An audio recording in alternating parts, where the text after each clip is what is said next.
அனைத்து ஆசீர்வாதங்களுக்கும் அனைத்து துதிகளுக்கும் தோத்திரங்களுக்கும் பாத்திரராயிருக்கின்ற எங்கள் அன்பின் ஆண்டவரே, இந்த காலை திருவிருந்து வழிபாட்டிலே உம்முடைய சமூகத்திலே திருச்சுமக்களாக ஒன்றிணைந்து நோக்கி பார்க்கிறோம்.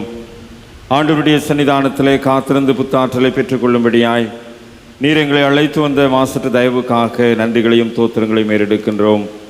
உம்முடைய சமூகத்திலே களி கூர்ந்து மகிழும்படியாய், உம்முடைய வார்த்தைகளை கேட்கும்படியாய், ஆண்டவரே உம்முடைய சாக்கிரமத்திலே பங்கு பெறும்படியாய் நீர் எங்களுக்கு கொடுத்திருக்கிற இந்த நல்ல ஆலயத்திற்காக, இந்த நல்ல ஆசீர்வாதமான வழிபாட்டு சூழலுக்காக நன்றி நிறைந்த உள்ளத்தோடு உம்மை போற்றுகிறோம், புகழுகிறோம், வாழ்த்தி வணங்குகிறோம். இந்த வழிபாட்டில் நீர் பிரசன்னராக இருந்து எங்களுடைய விசுவாசத்தை வளர்த்து கொள்வதற்கும், எங்களுக்கு தேவையான உயிர்த்தெழுந்த ஆற்றலின் ஆசீர்வாதத்தை சுதந்திரித்துக் கொள்வதற்கும் நீர் எங்களுக்கு கிருபை செய்து வழி நடத்த வேண்டும் என்று இயேசு கிறிஸ்துநாதர் மூலம் செபிக்கிறோம். எங்கள் ஜெபம் கேளும் நல்ல பிதாவே, ஆமென். ஆண்டவருடைய திருப்பெயருக்கு மாட்சிமை உண்டாக.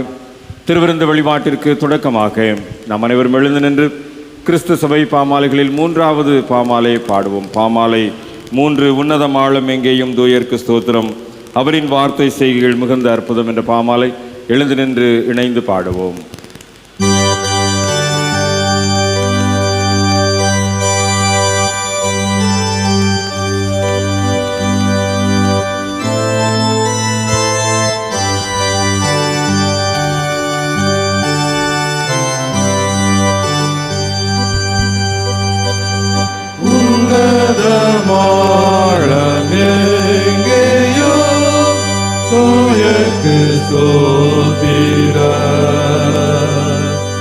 அவரின் வார்த்தை செய்கைகள் மிகுந்த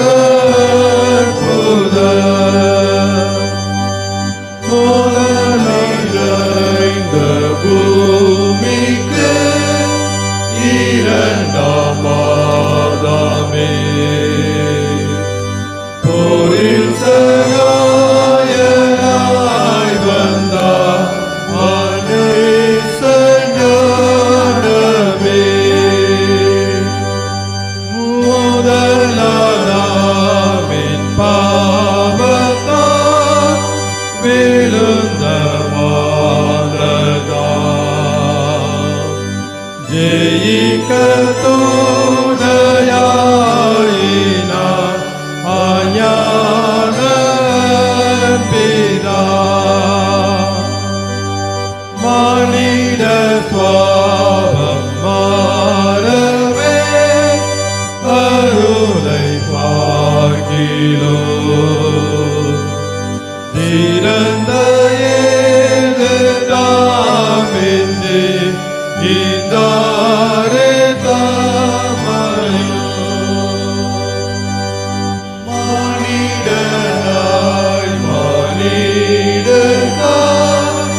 நின்றபடி ஜெபம் செய்வோமாக.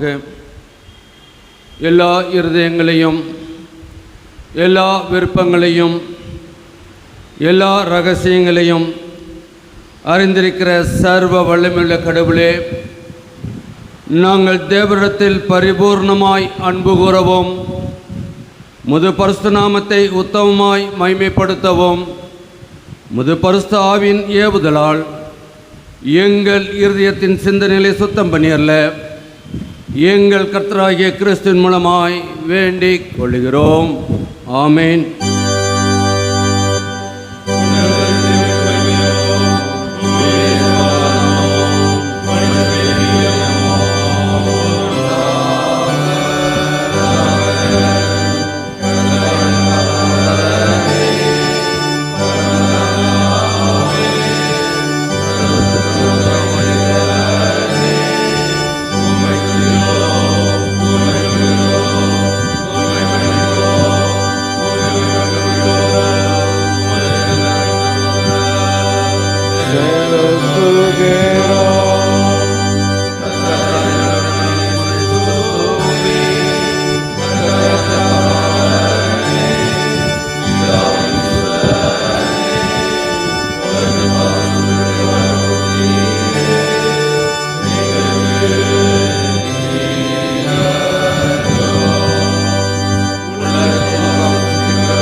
நியாயப்பிரமாணத்தையும் தீர்க்கதரிசனத்தையும் தமது ஆண்டவர் தொகுத்து அருளியது. நமது கர்த்தராகிய இயேசு கிறிஸ்து சொன்னதாவது, இஸ்ரவேலே கேள், நம்முடைய தேவனாய கர்த்தர் ஒருவரே கர்த்தர். உன் தேவனாய கர்த்தரிடத்தில் உன் முழு இருதயத்தோடும் உன் முழு ஆத்மாவோடும் உன் முழு மனதோடும் உன் முழு பலத்தோடும் அன்பு கூர்வாய் என்பதே பிரதான கற்பனை. இதற்கு ஒப்பாயிருக்கிற இரண்டாம் கற்பனை என்னவென்றால், உன்னிடத்தில் நீ அன்பு கூறுவது போல பிறனிடத்திலும் அன்பு கூர்வாய என்பதே. இவைகளிலும் பெரிய கற்பனை வேறு ஒன்றுமில்லை.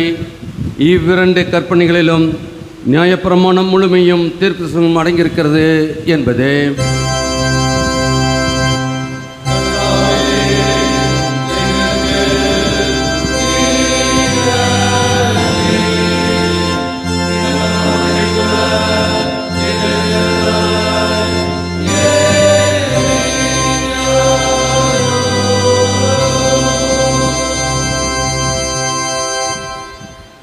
அன்பார்ந்தவர்களே, நாம் இப்பொழுது கடவுளுடைய மகா பரிசுத்த வசனத்தை கேட்கவும் ஆண்டவருடைய சரீரத்தையும் இரத்தத்தையும் பெற்றுக்கொள்ளவும் இங்கே கூடி வந்திருக்கிறோம். உத்தம மனஸ்தாபத்தோடும் உண்மையான விசுவாசத்தோடும் அவரிடத்திலே கிட்டிச் செல்வதற்காக கடவுளுடைய கிருபையை தேடி முழங்கால் படியிட்டு அமைதியாக நம்மை நாமே சோதித்து அறிவோமாக. கர்த்தர் நமக்கு கிருபையாய் கொடுத்திருக்கின்ற நேரம், இந்த நேரம் அநேகருக்கு கிடைக்கக்கூடாத நேரத்தை நமக்கு கர்த்தர் கொடுத்திருக்கின்றார். ஏனென்றால் ஆண்டவர் சொல்லுகின்றார், பாவங்களை மறைக்கிறவன் வாழ்வடைய மாட்டான், அவைகளை அறிக்கை செய்து விட்டு விடுகிறவனோ இரக்கம் பெறுவான்னு சொல்லி வேத வசனம் சொல்லுகின்றது. வந்திருக்கிற தேவ ஜனமே, நம்முடைய உள்ளத்தை ஆராய்ந்து அறிகிற கர்த்தர் இப்பொழுது நம்மத்திலே இடைப்பட்டு கொண்டிருக்கின்றார். மனிதனோ முகத்தை பார்க்கின்றான், கர்த்தரோ உள்ளத்தை ஆராய்ந்து அறிகிற தேவன் சொல்லி வேதவசனம் சொல்கிறது. நம்முடைய உள்ளத்தின் சிந்தனைகள் செயல்பாடுகள் எல்லாவற்றையும் அறிந்திருக்கிற கர்த்தர் இப்பொழுது நம் மத்தியிலே இடைப்பட்டு கொண்டிருக்கின்றார். நமக்கு கிருபையாய் கொடுத்திருக்கின்ற நேரம். இந்த நேரத்திலே ஆண்டவருடைய திருச்சமூகத்திலே, ஆண்டவரே, கடந்த நாட்களில் என் பேச்சை நீர் அறிந்திருக்கிறீர், என் நடக்கையை அறிந்திருக்கிறீர், என்னுடைய செய்யை அறிந்திருக்கிறீர். அப்பா, ஒருவேளை நான் உமக்கு பிரியமில்லாத காரியங்களை செய்திருப்பேன் சொன்னால், ஆண்டவரே தயவாய் மன்னியும் என்று சொல்லி அவருடைய திருச்சமூகத்தில் நம்மை முற்றிலுமாக அர்ப்பணிப்போம். ஏனென்றால் ஆண்டவர் சொல்லுகின்றார், உங்கள் பாவங்கள் நிமித்து முழு இருதயத்தோடு உண்மையாய் மனஸ்தாபப்பட்டு பிறத்திலே அன்பும் சினையுமாயிருந்து இனி கடவுளுடைய கற்பனைகளை கை கொண்டு புதிதாக்கப்பட்டவர்களாய் அவருடைய பரிசுத்த மார்க்கத்தில் நடப்போம் என்று தீர்மானித்திருக்கிற நாம் நமது ஆண்டவர் இயேசு கிறிஸ்துவின் மூலமாய் சர்வ வல்லமையுள்ள கடவுளோடு ஒப்புரவாகும்படி மறுபடியும் நமது பாவங்களை பின்வரும் மன்றாட்டின் மூலமாய் உள்ளத்தின் ஆழத்திலிருந்து மனத்தாழ்மையோடு அறிக்கை செய்வோம். பரமபிதாவே, உமக்கு விரோதமாகவும் எங்கள் எல்லாருக்கும் விரோதமாகவும் பாவம் செய்தோம் என்று அறிக்கையிடுகிறோம். ஒளியில் நடவாமல் இருளில் நடந்து வந்தோம். கிறிஸ்துவின் நாமத்தை சொல்லியும் தீமையை விட்டு விலகவில்லை. எங்களுக்கு இறங்க வேண்டும் என்று கொண்டாடுகிறோம். இயேசு கிறிஸ்துவின் பாவங்கள் எல்லாவற்றையும் மன்னித்து உமது நாவினால் எங்கள் சுத்திகரித்து எங்கள் மனசாட்சியை உயிர்ப்பி தரும். உமது பரிசுத்த நாமத்துக்கு மகிமை உண்டாகும்படி நான் இனி புது ஜீவன் உள்ளார் உமக்கு ஊழியம் செய்ததாக மற்றொரு மணிக்கு எங்களுக்கு உதவி புரியும். ஆமென். இயேசு கிறிஸ்துவின் மூலமாய் தமிழத்தில் உண்மையாய் மனந்திரும்புகிற யாவருக்கும் அருளப்படுகிற கிருபை நிறைந்த அருள் வார்த்தைகளை கேளுங்கள். வருத்தப்பட்டு பாரம் சுமக்கிறவர்களே, நீங்கள் எல்லாரும் என்னிடத்தில் வாருங்கள், நான் உங்களுக்கு இளைப்பாறுதல் தருவேன். கடவுள் தம்முடைய ஒரே பேரான குமாரனை விசுவாசிக்கிறவன் எவனோ அவன் கெட்டு போகாமல் நித்திய ஜீவனை அடையும்படிக்கு அவரை தந்தருளி இவ்வளவாய் உலகத்தில் அன்பு கூர்ந்தார். பாவிகளை ரட்சிக்க கிறிஸ்து இயேசு உலகத்தில் வந்தார் என்கிற வார்த்தை உண்மையும் எல்லா அங்கீகரிப்புக்கும் பாத்திரமானது. ஒருவன் பாவம் செய்வானால் நீதிபராயிருக்கிற இயேசு கிறிஸ்து நமக்காக பிதாவினிடத்தில் பரிந்து பேசுகிறவராயிருக்கிறார். நம்முடைய பாவங்கள் நிவர்த்தி செய்கிற கிருபாதார பலி அவரே. நம்முடைய பரமபிதாவாக்கிய சர்வ வல்லமையுள்ள கடவுள் உத்தம மனஸ்தாபத்தோடு உண்மையான விசுவாசத்தோடு தம்மிடத்திற்கு மனம் திரும்பி தங்கள் சகோதர சகோதரிகள் குற்றங்களை மன்னிக்கிற யாவருக்கும் பாவ மன்னிப்பை அருளி செய்வோம் என்று மிகுந்த இரக்கமாய் வாக்குத்தத்தம் செய்திருக்கிறார். அவர் நம்முடைய ஆண்டவர் இயேசு கிறிஸ்துவின் நிமித்தம் உங்களுக்கு இறங்கி உங்கள் பாவங்கள் எல்லாவற்றையும் மன்னித்து அவைகள் என்று உங்களை விடுதலையாக்கி சகல நன்மையிலும் உங்களை உறுதிப்படுத்தி நிலைநிறுத்தி உங்களை நித்திய ஜீவ கரையில் சேர்ப்பாராக.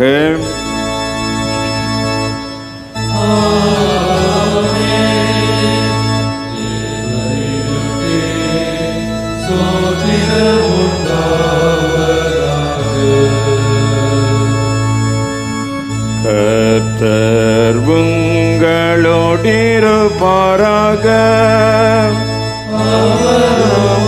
ஆவியோடும் இருப்பாராக. உயிர்த்தெழுந்த திருநாளுக்கு பின்வரும் 2ஆம் ஞாயிறு இந்த நாளுக்குரிய சுருக்க மன்றாட்டு ஜெபம். கிருபை நிறைந்த கடவுளே, உம்முடைய அன்பின் உயர் வெளிப்பாடாக ஒரே மகனை தந்தீர். ஆண்டவரின் இறை தூதுவர் அப்பத்தினாலும் தண்ணீரினாலும் எலியாவை பயன்படுத்தினது போல எங்களையும் உம்முடைய ஆவியினால் பலப்படுத்தும். நாங்கள் நித்தியத்தின் முழுமையில் பங்கு பெறும் வரை உம்முடைய திருவிருந்தில் பங்கு பெறுவதன் வழியாக உமது திருப்பெயரின் மாட்சிக்காக ஆவியின் கனிகளை தர எங்களை போஷித்தருளும். இவை அனைத்தையும் உம்மோடும் தூய் ஆவியுடனும் என்றென்றும் ஒரே கடவுளாக வாழ்ந்து ஆட்சி செய்கிற ஆண்டவர் இயேசு கிறிஸ்துவின் வழியாய் வேண்டிக் கொள்ளுகிறோம். ஆமென். உட்காருங்கள். இந்த நாளுக்குரிய திருமறை பாடங்கள் படிக்கப்படும். முதல் 2 திருமறை பாடங்கள் தொடர்ந்து படிக்க கேட்போம். படியாக தெரிந்து கொள்ளப்பட்ட முதலாம் வேத பாடம் 1 ராஜாக்கள் 19ஆம் அதிகாரம் வசனங்கள் 1 முதல் 8 வரை. 1 ராஜாக்கள் 19ஆம் அதிகாரம் வசனங்கள் 1 முதல் 8 வரை. எலியா செய்த எல்லாவற்றையும் அவன் தீர்க்கதரிசிகள் எல்லாரையும் பட்டயத்தாலே கொன்று போட்ட செய்தி அனைத்தையும் ஆகாப் ஏசபேலுக்கு அறிவித்தான். அப்பொழுது ஏசபேல் எலியாவினிடத்தில் ஆள் அனுப்பி, அவர்களில் ஒவ்வொருவனுடைய பிராணனுக்கு செய்யப்பட்டது போல நான் நாளை இந்நேரத்தில் உன் பிராணனுக்கு செய்யாதே போனால் தேவர்கள் அதற்கு சரியாகவும் அதற்கு அதிகமாகவும் எனக்கு செய்ய கடவர்கள் என்று சொன்னாள். அவனுக்கு அது தெரிந்தபோது எழுந்து தன் பிராணனை காக்க யூதாவை சேர்ந்த பெயர்செபாவுக்கு புறப்பட்டு போய் தன் வேலைக்காரனை அங்கே நிறுத்திவிட்டான். அவன் வனாந்தரத்தில் 1 நாள் பிரயாணம் போய் ஒரு சூரை செடியின் கீழ் உட்கார்ந்து தான் சாக வேண்டும் என்று கோரி, போதும் கர்த்தாவே, என் ஆத்துமாவை எடுத்துக்கொள்ளும், நான் என் பிதாக்களை பார்க்கிலும் நல்லவன் அல்ல என்று சொல்லி ஒரு சூரை செடியின் கீழ் படுத்துக்கொண்டு நித்திரை பண்ணினான். அப்பொழுது ஒரு தூதன் அவனை தட்டி எழுப்பி, எழுந்திருந்து போஜனம் பண்ணு என்றான். அவன் விழித்து பார்க்கிற போது இதோ தழலில் சுடப்பட்ட அடையும் ஒரு பாத்திரத்தில் தண்ணீரும் அவன் தலைமாட்டில் இருந்தது. அப்பொழுது அவன் புசித்து குடித்து திரும்ப படுத்து கொண்டான். கர்த்தருடைய தூதன் திரும்ப 2ஆம் தரம் வந்து அவனை தட்டி எழுப்பி, எழுந்திருந்து போஜனம் பண்ணு, நீ பண்ண வேண்டிய பிரயாணம் வெகு தூரம் என்றான். அப்பொழுது அவன் எழுந்திருந்து புசித்து குடித்து அந்த போஜனத்தின் பலத்தினால் 40 நாள் இரவு பகல் ஓரேப் என்னும் தேவனுடைய பர்வதம் மட்டும் நடந்து போனான் என்பதே. வாசிக்கும்படியாக தெரிந்து கொள்ளப்பட்ட முதலாம் வேத பாடம் வாசித்து முடித்தாயிற்று. தேவனே உமக்கு மகிமை உண்டாவதாக. வாசிக்கும்படியாக கொடுக்கப்பட்டுள்ள நிருப பாடம் அது அப்போஸ்தலர் நடபடிகள் 27ஆம் அதிகாரம் வசனங்கள் 27 முதல் 36 வரை. அப்போஸ்தலர் 27ஆம் அதிகாரம் வசனங்கள் 27 முதல் 36 வரை. 14ஆம் ராத்திரியான போது நாங்கள் ஆதிரியா கடலிலே அலைவுபட்டு ஓடுகையில் நடு ஜாமத்திலே கப்பலாட்களுக்கு ஒரு கரை கிட்டி வருகிறதாக தோன்றிற்று. உடனே அவர்கள் விழுதுவிட்டு 20 பாகம் என்று கண்டார்கள். சற்றப்புறம் போனபோது மறுபடியும் விழுதுவிட்டு 15 பாகம் என்று கண்டார்கள். பாறை இடங்களில் விழுவோம் என்று பயந்து பின்னணியத்திலிருந்து 4 நங்கூரங்களை போட்டு பொழுது எப்பொழுது விடியுமோ என்று இருந்தார்கள். அப்பொழுது கப்பலாட்கள் கப்பலை விட்டு ஓடிப்போக வகை தேடி முன்னணியத்திலிருந்து நங்கூரங்களை போடப்போகிற பாவனையாய் படவை கடலில் இறக்குகையில் பவுல் 100க்கு அதிபதியையும் சேவகரையும் நோக்கி, இவர்கள் கப்பலில் இராவிட்டால் நீங்கள் தப்பி பிழைக்க மாட்டீர்கள் என்றார். அப்பொழுது போர்ச்சேவகர் படவின் கயிறுகளை அழித்து அதை தாழ விளைவிட்டார்கள். பொழுது விடுகையில் எல்லாரும் போஜனம் பண்ணும்படி பவுல் அவர்களுக்கு தைரியம் சொல்லி, நீங்கள் இன்று 14 நாளாய் ஒன்றும் சாப்பிடாமல் பட்னியாய் இருக்கிறீர்கள். ஆகையால் போஜனம் பண்ணும்படி உங்களை வேண்டிக் கொள்கிறேன். நீங்கள் தப்பி பிழைப்பதற்கு அது உதவியாயிருக்கும்.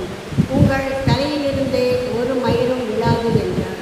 இப்படி சொல்லி அப்பத்தை எடுத்து எல்லாருக்கும் முன்பாகவும் தேவனை ஸ்தோத்தரித்து அதை பிட்டு புசிக்கத் தொடங்கினான். அப்பொழுது எல்லாரும் திடமனப்பட்டு புசித்தார்கள் என்பது பாடம் முடிந்தது. கிறிஸ்துவே உமக்கு மகிமை உண்டாகும். மறுபடியும் கடவுளுடைய திருப்பெயருக்கு புகழ்ச்சி உண்டாக நாம் அனைவரும் எழுந்து நின்று 306வது பாமாலை தூய்மை பெற நாடு கர்த்தர் பாதமே என்று தொடங்கும் பாமாலை பாடுவோம். பாமாலையின் நிறைவில் நற்செய்தி பாடம் படிக்க கேட்போம்.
குறிக்கப்பட்டுள்ள சுவிசேஷ வேதவனம் அது யோவான் எழுதிய நற்செய்தி நூல் அதிகாரம் 21 1 முதல் 14 வரை. யோவான் 21 1 முதல் 14 வரை. இவைகளுக்கு பின்பு இயேசு திபேரியா கடற்கரையிலே மறுபடியும் சீசருக்கு தம்மை வெளிப்படுத்தினார். வெளிப்படுத்தின விபரமாவது: சீமோன் பேதுருவும் திதுமு எனப்பட்ட தோமாவும் கலிலேயா நாட்டில் உள்ள கானா ஊரானாகிய நாத்தேன்வேலும் செபதேயும் குமாரனும் அவருடைய சீசரில் வேறு 2 பேரும் கூடியிருக்கும்போது சீமோன் பேதுரு மற்றவர்களை நோக்கி, மீன் பிடிக்கப் போகிறேன் என்றார். அதற்கு அவர்கள், நாங்களும் உம்முடனே கூட வருகிறோம் என்றார்கள். அவர்கள் புறப்பட்டு போய் உடனே படவில் ஏறினார்கள். அந்த ராத்திரியிலே அவர்கள் ஒன்றும் பிடிக்கவில்லை. விடியற் காலமான போது இயேசு கரையிலே நின்றார். அவரை இயேசு என்று சீஷர்கள் அறியாதிருந்தார்கள். இயேசு அவர்களை நோக்கி, பிள்ளைகளே, புசிக்கிறதற்கு ஏதாயினும் உங்களிடத்தில் உண்டா என்றார். அதற்கு அவர்கள், ஒன்றுமில்லை என்றார்கள். அப்பொழுது அவர், நீங்கள் படவுக்கு வலதுபுறமாக வலையை போடுங்கள், அப்பொழுது உங்களுக்கு அகப்படும் என்றார். அப்படியே அவர்கள் போட்டு திரளான மீன்கள் அகப்பட்டதினால் அதை இழுக்க மாட்டாதிருந்தார்கள். ஆதலால் இயேசுவுக்கு அன்பாயிருந்த சீஷர் பேதுருவை பார்த்து, அவர் கர்த்தர் என்றான். அவர் கர்த்தர் என்று சீமோன் பேதுரு கேட்டவுடனே தான் வஸ்திரமில்லாத இருந்தபடியினால் தன் மேற்சட்டையை கலட்டி கொண்டு கடலிலே குதித்தான். மற்ற சீஷர்கள் கரைக்கு ஏறக்குறைய 200 முழ தூரத்தில் இருந்தபடியினால் படவில் இருந்து கொண்டே மீன்களுக்குள்ள வலையை இழுத்து கொண்டு வந்தார்கள். அவர்கள் கரையிலே வந்திறங்கின போது கரி நெருப்பு போட்டிருந்ததையும் அதன் மேல் மீன் வைத்திருக்கிறதையும் அப்பத்தையும் கண்டார்கள். இயேசு அவர்களை நோக்கி, நீங்கள் இப்பொழுது பிடித்த மீன்களில் சிலவற்றை கொண்டு வாருங்கள் என்றார். சீமோன் பேதுரு படவில் ஏறி 153 பெரிய மீன்களால் நிறைந்த வலையில் கரையில் இருந்தான். இத்தனை மீன்கள் இருந்தும் வலை கிழியவில்லை. இயேசு அவர்களை நோக்கி, வாருங்கள், போஜனம் பண்ணுங்கள் என்றார். அவரை கர்த்தர் என்று சீசர்கள் அறிந்தபடியினால் அவர்களில் ஒருவனும், நீர் யார் என்று கேட்க துணியவில்லை. அப்பொழுது இயேசு வந்து அப்பத்தையும் மீனையும் எடுத்து அவர்களுக்கு கொடுத்தார். இயேசு மரித்தோரில் இருந்த பின்பு நம்முடைய சீஷர்காரின் தரிசனங்களில் இது 3வது தரிசனம். வாசிக்கும்படியாக குறிக்கப்பட்ட வேதபாடம் வாசித்து உண்டாயிற்று. தேவனுக்கு மகிமை உண்டாவதாக.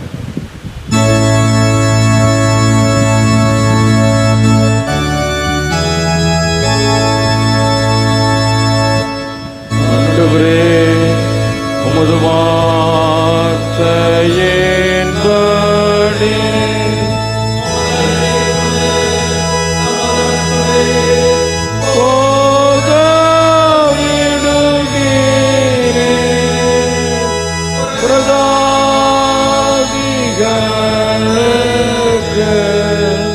பிரகாசிக்கிற ஒளியாக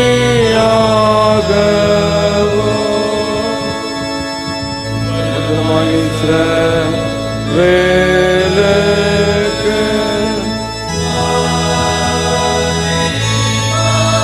யாகமோ முன்பாக ஆயத்தம் பண்ணின உம்முடைய ரட்சணத்தாய் என் கண்கள் கண்டது. பிதாவுக்கும் குமாரனுக்கும் பரிசுத்த ஆவிக்கும்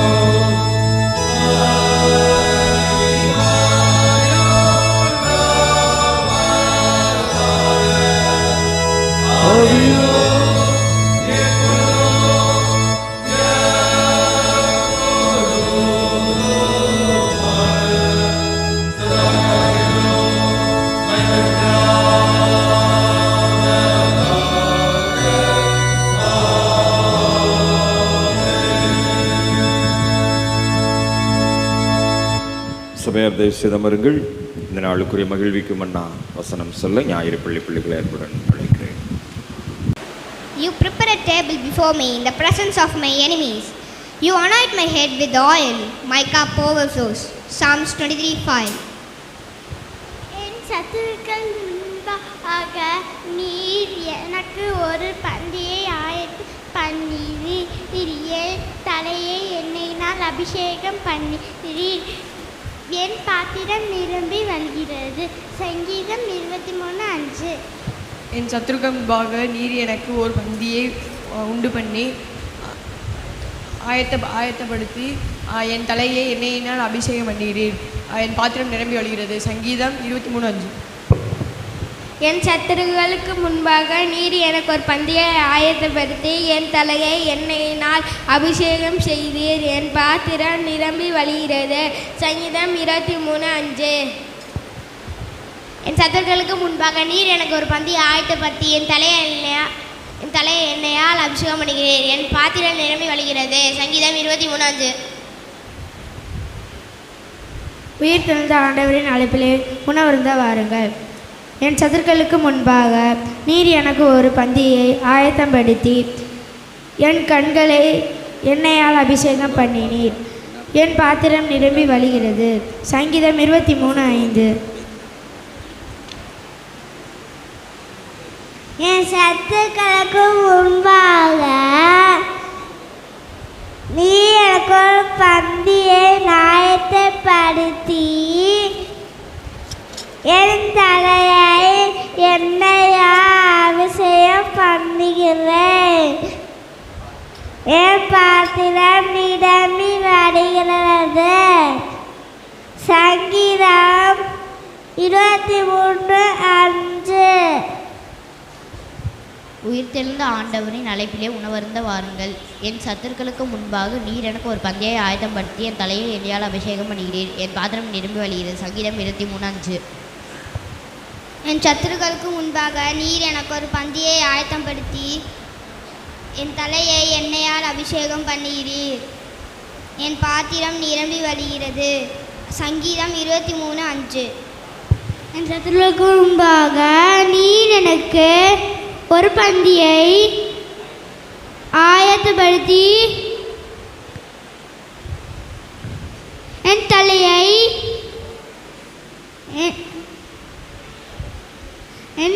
எண்ணெயை அபிஷேகம் பண்ணுகிறீர். சங்கீதம் 23:5. You prepare a table before me in the presence of my enemies. Do not anoint my head with oil, my cup overflows. Psalm 23:5. என் சத்துருக்களுக்கு முன்பாக நீர் எனக்கு ஒரு பந்தியை ஆயத்தப்படுத்தி என் தலையை எண்ணெயினால் அபிஷேகம் செய்து என் பாத்திரம் நிரம்பி வழிகிறது. சங்கீதம் 23:5.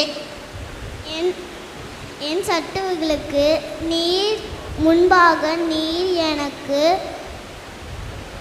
ஒரு பண்டிகை ஆயத்தப்படுத்தி ஆயத்தப்படுத்தி என் தலையை எண்ணெயால் அபிஷேகம் பண்ணினீர். என் பாத்திரம் நிரம்பி வழிகிறது. சங்கீதம் 23:5.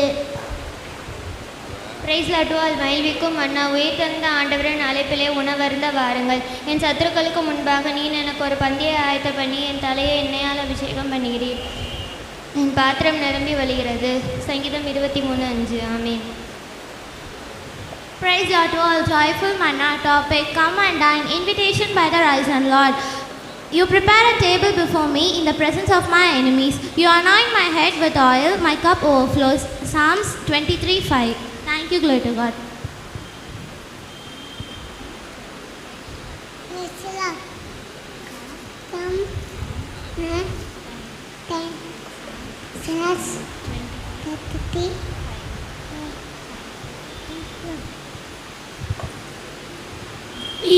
என் சத்துகளுக்கு முன்பாக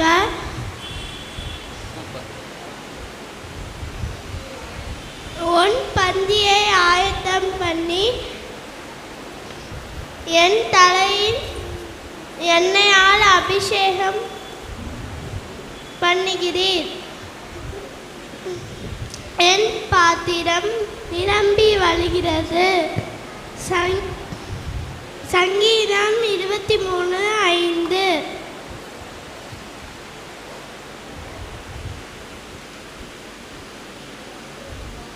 என் சத்துக்களுக்கு முன்பாக ஒரு பந்தியை ஆயத்தப்படுத்தி என் தலையை எண்ணெயால் அபிஷேகம் பண்ணுகிறீர். என் பாத்திரம் நிரம்பி வழிகிறது. சங்கீதம் 23:5. You prepare a table before me in the presence of my enemies. You anoint my head with oil. My cup overflows. Psalms 23:5.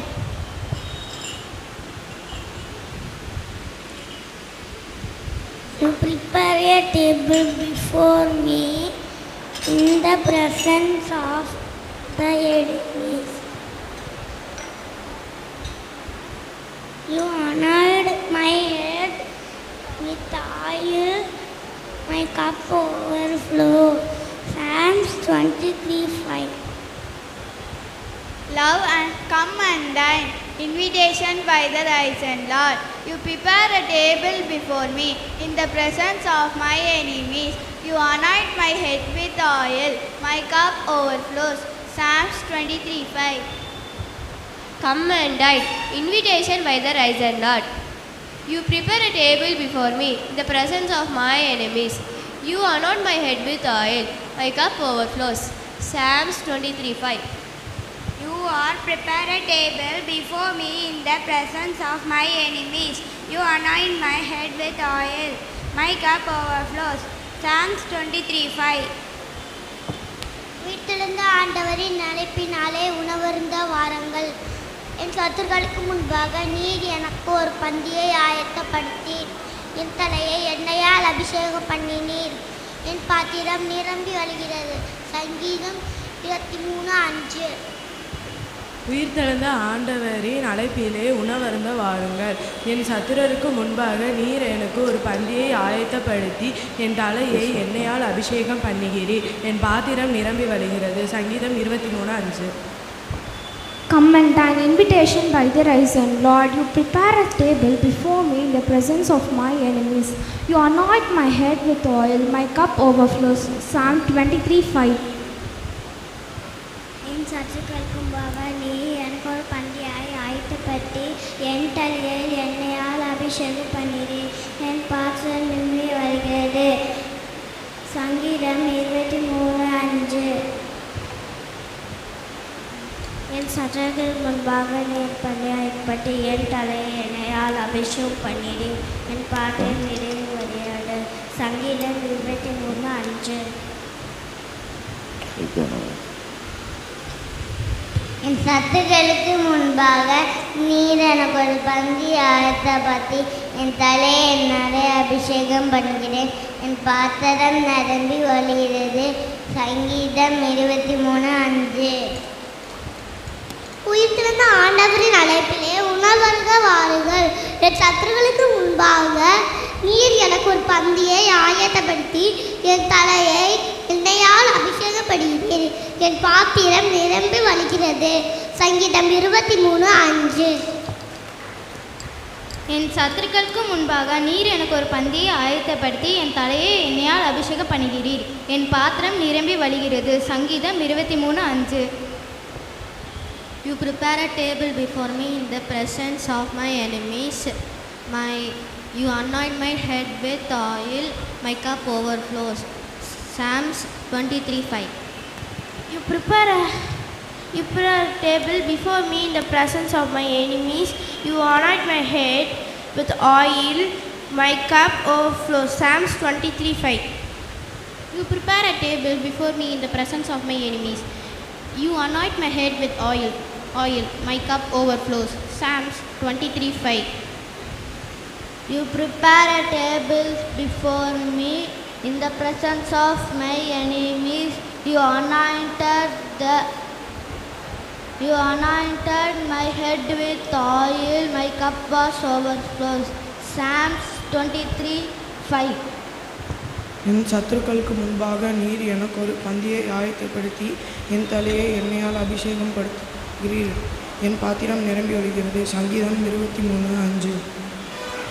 என் சத்துருக்களுக்கு முன்பாக நீர் எனக்கு ஒரு பந்தியை ஆயத்தம் பண்ணி என் தலையை எண்ணெயால் அபிஷேகம் பண்ணுகிறீர். என் பாத்திரம் நிரம்பி வழிகிறது. சங்கீதம் 23:5. ஆமென். என் சத்துருக்களுக்கு முன்பாக நீ எனக்கு ஒரு பண்டியை ஆயத்தப்படுத்தி என் தலையை எண்ணெயால் அபிஷேகம் பண்ணுகிறீர். என் பாத்திரம் நிரம்பி வழிகிறது. சங்கீதம் 23:5.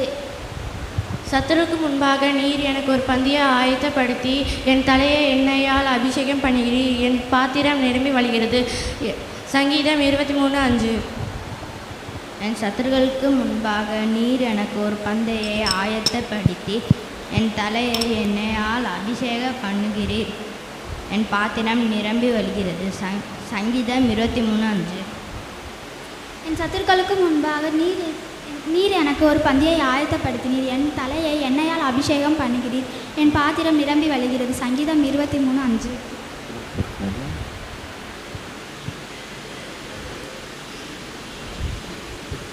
என் சத்துருக்களுக்கு முன்பாக நீர் எனக்கு ஒரு பந்தியை ஆயத்தப்படுத்தி என் தலையை எண்ணெயால் அபிஷேகம் பண்ணுகிறீர். என் பாத்திரம் நிரம்பி வழிகிறது. சங்கீதம் 23:5.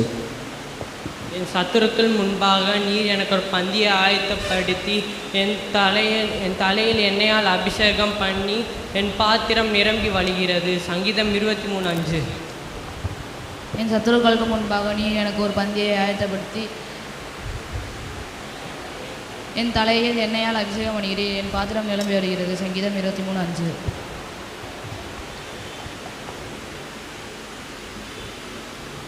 இந்த நாளுக்குரிய வசனத்தை இணைந்து சொல்லுவோம்.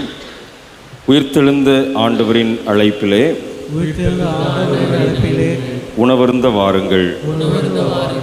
என் சத்துருக்களுக்கு முன்பாக நீர் எனக்கு ஒரு பந்தியை ஆயத்தப்படுத்தி என் தலையை எண்ணெயால் அபிஷேகம் பண்ணுகிறீர். என் பாத்திரம் நிரம்பி வழிகிறது. சங்கீதம் 23:5. சங்கீதம் 23:5. ஜெப பாடலை பாடுவோம். ஆண்டவருடைய வார்த்தையை நம்முடைய இணையாயர் இந்த நாளில் நம்ம மத்தியிலே பகிர்ந்து கொடுப்பார்கள்.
பரிசுத்த ஆவியானவரே, நீர் எங்களை கிருபையாய் கொடுத்திருக்கிற இந்த நேரத்துக்காக நன்றியோடு உம்மை துதிக்கிறோம், ஸ்தோத்திரிக்கிறோம். இப்பொழுது உம்முடைய ஜீவனுள்ள வார்த்தையை கேட்கும்படி உம்முடைய பாதப்படியிலே நாங்கள் அமர்ந்திருக்கிறோம். அப்பா, பேசுகிற அடியனை மறைத்து ஆவியானதாமே இடைபட வேண்டுமாய் ஜெபிக்கிறோம். அன்றைக்கு சீசர்களை அனுப்புகின்ற பொழுது பேசுகிறவர்கள் நீங்கள் அல்ல, பிதாவின் ஆவியானவரே உங்கள் மூலமாய் பேசுவார் என்று சொல்லி அனுப்பின தேவன் தாமே இப்பொழுதும் நீர் எங்களோடு பேசும், நாங்கள் கேட்க அவளோடு காத்திருக்கிறோம். உம்முடைய வசனமே சத்தியம் சுவாமி. ஆமென். கர்த்தருக்குள் பிரியமானவர்களே, இந்த மனமகிழ்ச்சியான ஓய்வு நாளிலே வந்திருக்கிற உங்கள் யாவரையும் உயிர்த்தெழுந்த ஆண்டவராம் இயேசு கிறிஸ்துவின் இனிதான நாமத்தினாலே வாழ்த்துதலையும் வணக்கத்தையும் தெரிவித்துக் கொள்கின்றோம். அன்புக்குரியவர்களே, இந்த மனமகிழ்ச்சியான ஓய்வு நாள் உயிர்த்தெழுந்த திருநாளுக்கு பின்வரும் 2ஆம் ஞாயிறு. இதற்கென்று திருச்சபை நமக்கு கொடுத்திருக்கின்ற மையப்பொருள் உயிர்த்தெழுந்த ஆண்டவரின் அழைப்பிலே உணவருந்த வாருங்கள். உயிர்த்தெழுந்த ஆண்டவரின் அழைப்பிலே உணவருந்த வாருங்கள். ஒருவேளை நாம் இந்த நாளிலே திருவிருந்திலே பங்கு கொள்ள ஆயத்தப்பட்டு கொண்டிருக்கின்றோம். நாம் வாசித்த 3 வேத பகுதியிலும் பார்க்கின்ற பொழுது அங்கு போஜனம் என்ற வார்த்தையை நாம் பார்க்க முடிகின்றது.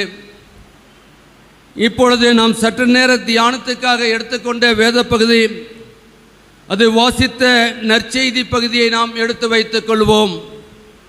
யோவான் 21ஆம் அதிகாரம் 1 முதல் 14 வசனங்களை இந்த நாளில் சற்று நேர தியானத்துக்காக நாம் எடுத்து வைத்துக் கொள்வோம். அதை 3 தலைப்புகளிலே தியானிக்க பரிசுத்த ஆவியானவர் நமக்கு கிருபை செய்வார். 1, தேவன் நம்மை தேடுகிறார். 1, தேவன் நம்மை தேடுகிறார். நாம் தோல்வியில் இருக்கும்போது 2வது, தேவன் ஆசீர்வாதத்தை கொடுக்கின்றார். நாம் கீழ்ப்படியும் போது 3வது, தேவன் அன்புடன் அழைக்கிறார்.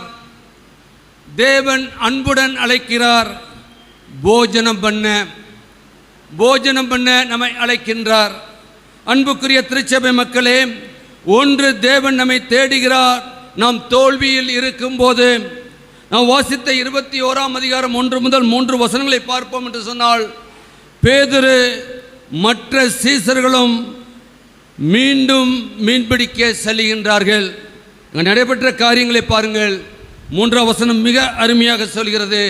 சீமன் பேதுரு மற்றவர்களை நோக்கி மீன்பிடிக்க போகிறேன் என்றான். அதற்கு அவர்கள் நாங்களும் உம்மோடன் கூட வருகிறோம் என்றார்கள். அவர்கள் புறப்பட்டு போய் உடனே படவில் ஏறினார்கள். அந்த ராத்திரியிலே அவர்கள் ஒன்றும் பிடிக்கவில்லை.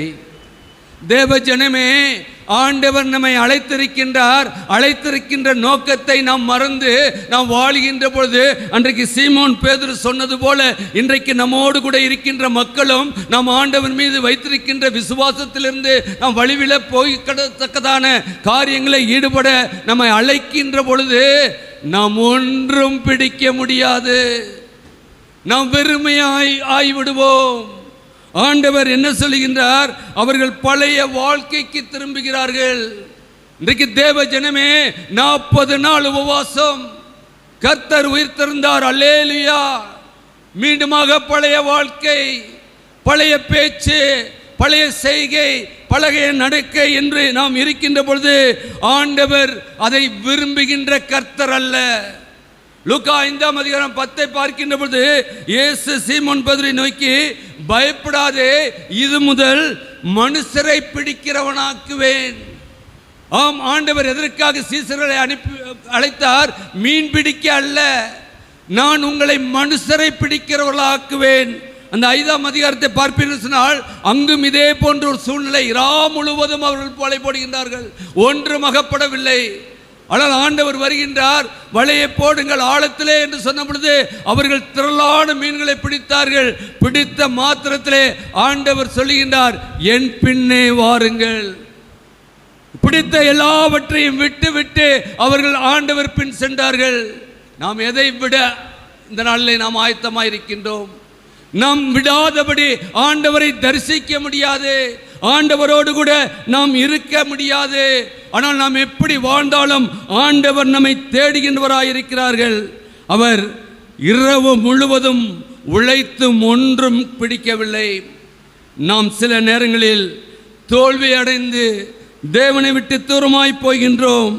ஆனால் அந்த நேரத்திலும் தேவன் நம்மை தேடி வருகிறார். ஹல்லேலூயா, ஹல்லேலூயா. இன்னைக்கு நம்ம பார்க்குறோம்ல, ஒரு கஷ்டம் வந்துருச்சுன்னா கோயிலுக்கு போய் என்ன, ஜெபிச்சு என்ன, வேதம் வாசித்து என்ன சொல்ற மக்களை நாம் நம்மோடு கூட வைத்திருக்கின்றோமே. ஆண்டவர் சொல்லுகின்றார், அப்படிப்பட்ட தோல்வி அடைந்து நீங்கள் விரக்தியிலே இருந்து ஆண்டவரை விட்டு போனாலும் கூட அவர் நம்மை விட்டு தூரமாவதல்ல, அவர் நம்மை தேடி வருகின்றவராயிருக்கின்றார். அன்புக்குரியவர்களே, ஒரு மனிதன் வேலை இருந்து பார்த்து கொண்டிருந்தான். திடீரென்று அவனுடைய வேலை அவனுக்கு விட்டு போய்விட்டது. அவன் உடைந்த மனதோடு கூட ஆலயத்துக்கு வருவதல்ல, வேத வாசிப்பதில்லை. அவன் கர்த்தரோடு இருந்த நாட்களை அவன் விட்டு வழி விலகி சென்று கொண்டிருந்தான். ஆனால் ஒரு நாள் ஒரு நண்பன் அவனை பார்த்து அவனை தேவாலயத்திற்கு திரும்பி அழைத்து வந்த பொழுது, தேவாலயத்திலே ஆண்டவருடைய பிரசன்னத்தை உணர்ந்த அந்த மனிதன், ஆண்டவர் மீண்டுமாக என்னை உயர்த்துவார் என்று சொல்லி விசுவாசத்தோடு கூட தேவ சமூகத்தில் இருந்தான். மீண்டும் தேவன் கொடுத்த எல்லா ஐஸ்வர்யத்தையும் அவன் பெற்றுக்கொண்டான் என்று பார்க்கின்றோம். தேவ ஜனமே, ஆலயத்துக்கு வருகின்றோமே, ஆண்டவர் நம்மை தேடி பார்க்கின்றார். என் மகனே, என் மகளே, இன்றைக்கு வந்திருக்கின்றாயே, என்னை நோக்கி கூப்பிட மாட்டாயா? கேளுங்கள், அப்பொழுது உங்களுக்கு கொடுக்கப்படும். அதான் சொல்லப்படுகின்றது. தேடி வருகின்ற கர்த்தர் தான் இன்றைக்கு நாம் தோல்வியோடு கூட பயத்தோடு கூட வாழ்ந்து கொண்டிருக்கின்றோம். எதை குறித்தும் பயம், நாளைக்கு இருப்போமான பயம், பிள்ளைகளை குறித்து பயம், குடும்பத்தை குறித்து பயம், எல்லா நிலைகளிலும் நாம் பயந்து கொண்டிருக்கின்றோம். ஆனால் பயம் என்பது தோல்வி அல்ல. ஆண்டவர் நம்மோடு கூட இடைபடுகின்ற கர்த்தராய் இருக்கின்றார். அங்கே லூக்கா 5:5 பார்க்கின்ற பொழுதும், சீமோன் ஐயரே, ராம் முழுவதும் நாங்கள் பிரயாசப்பட்டோம், ஒன்றும் அகப்படவில்லை. ஆம், ஒன்றும் அகப்படவில்லை. ஆண்டவர் நம்மோடு இல்லை என்று சொன்னால் நாம் எந்த விதமான ஆசீர்வாதத்திற்கும் பாத்திரர்களாய் இல்லை. ஆண்டவர் நம்மோடு இருக்க வேண்டும். எதற்காக உங்களையும் என்னையும் அவருடைய பிள்ளையாக இந்த உலகத்திலே அழைத்தாரோ, அழைத்த அழைப்பை நாம் உணர்ந்து செயல்பட வேண்டும்.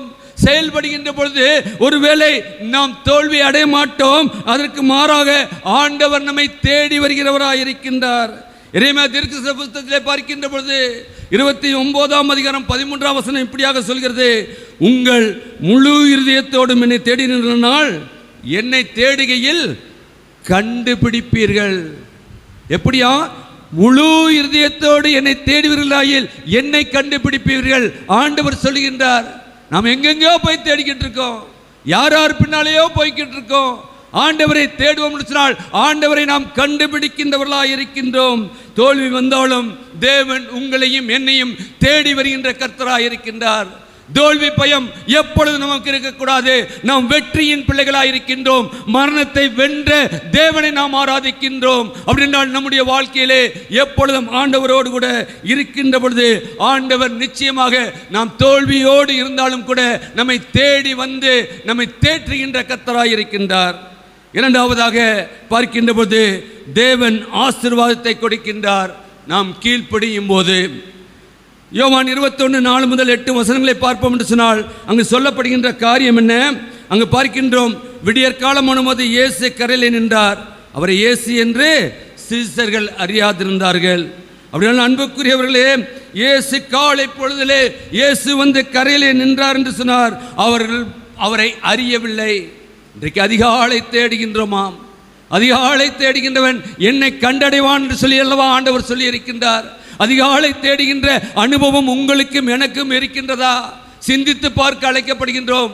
நாம் ஆராதிக்கின்ற கர்த்தர், நம்மை பராமரிக்கின்ற கர்த்தர், நம்மை பாதுகாக்கின்ற கர்த்தர், நம்மை எல்லா நிலைகளிலும் உயர்த்துகின்ற கர்த்தர். அதிகாலை வேளையிலே அவரை தேட அழைக்கின்றார். நம்முடைய எல்லா காரியங்களையும் அவரிடத்திலே ஒப்படைத்து கீழ்ப்படிந்த உள்ளவர்களாய் அவருடைய சத்தத்திற்கு நாம் கீழ்ப்படிய அழைக்கப்படுகின்றோம். அங்கு பார்க்கின்ற பொழுது கடைசியாக என்ன நடக்கின்றது?